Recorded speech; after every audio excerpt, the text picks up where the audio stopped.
বন্ধুরা, আমার নতুন কড়াইয়ে রান্না হচ্ছে, তোমরা সঙ্গে থাকো, দেখতে থাকো কি করি।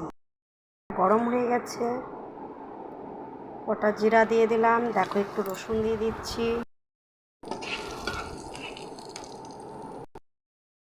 আর কটা কাঁচা লঙ্কা দিয়ে দিচ্ছি ছিঁড়ে।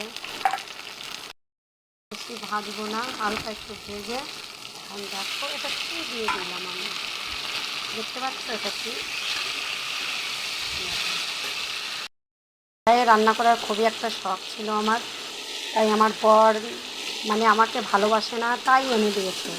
তাহলে বুঝতে পারছো যে কেমন ভালোবাসে, তাই এনে দিয়েছে। সঙ্গে থেকেও এইভাবে আমার রান্না খাওয়ার মতো তেমন কিছু ছিল না, তাই সিম্পলে এটা রান্না করে এখন আমি একটু ভাত খাবো। দেখো বন্ধুরা, এটা কি বুঝতে পেরেছো? এই দেখো, তোমরা এরকম রান্না কে কে খেয়েছো বা কে কে করো আমাকে অবশ্যই কমেন্টে জানাবে। দেখো এখন জল ঢেলে দেবো। হচ্ছে একটা চাইনিজ রান্না, ঢাকা দিয়ে রেখেছি, ঢাকাটা উঠিয়ে দিয়েছি। দেখো চাইনিজ রান্না বন্ধুরা।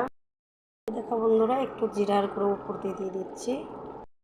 রান্না কমপ্লিট। এই দেখো এখন কাঁচা পেঁয়াজ আমি দিয়ে দিলাম।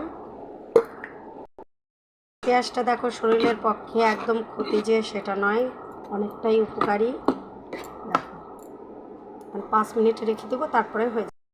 বন্ধুরা কমপ্লিট হয়ে গেছে। তোমরা যদি এরকম চাইনিজ খাবার খেতে চাও অবশ্যই আমাকে কমেন্টে জানাবে, আমি তোমাদের নতুন নতুন রেসিপি চেষ্টা করব দেওয়ার। ভালো লাগলে অবশ্যই শেয়ার করে দেবে, যেন সবাই একটু জানতে পারে নতুন নতুন রেসিপির জন্য। Tata, bye bye.